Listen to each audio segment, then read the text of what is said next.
all information affects strategy.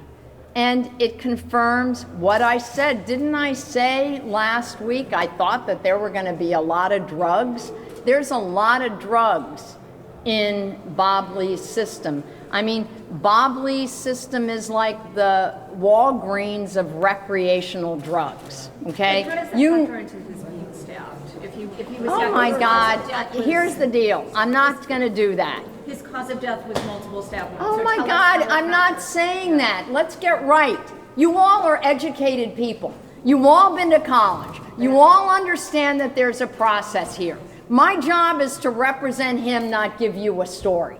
And I try to be super nice. I try to be responsive, but I'm not going to try my client's case in the press, okay? You all know the impact of the toxicology report. I mean, who's on drugs here right now? Anybody? Not me. I'll let you know if your client was. Every recreational drug that a person could take was in his system. I mean, that's crazy that somebody's running around on cocaine, ketamine, methamphetamine, marijuana, and on and on. That was in his system. But you're right in the sense that he didn't die of a drug overdose. That's not what that's about. But put on your thinking caps. What happens when people take drugs? Generally, they act like drug people. And what do drug people act like? Not themselves. Not happy-go-lucky, just kind of losery, and make bad decisions and do bad things.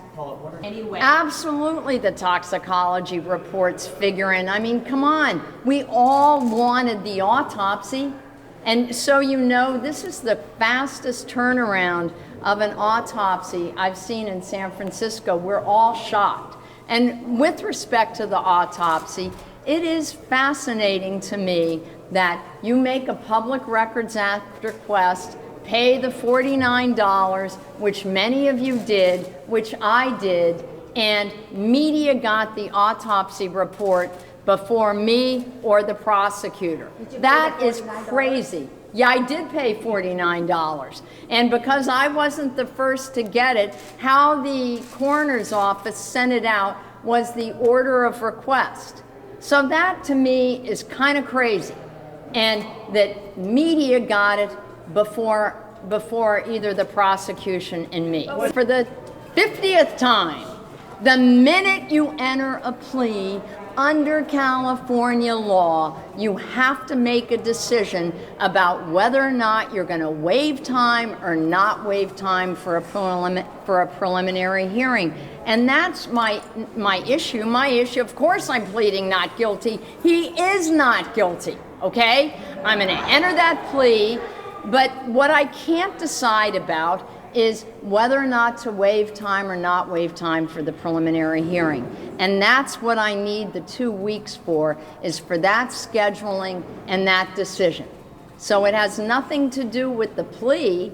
It has to do with the fact that the minute you enter that plea under California law, you have to make timing decisions. If I could say plead not guilty, I'd like to continue when I'm going to decide what to do about the prelim. I do that, but under California law, that isn't an avenue that's available to me. So does everybody know, why did I not enter a plea today?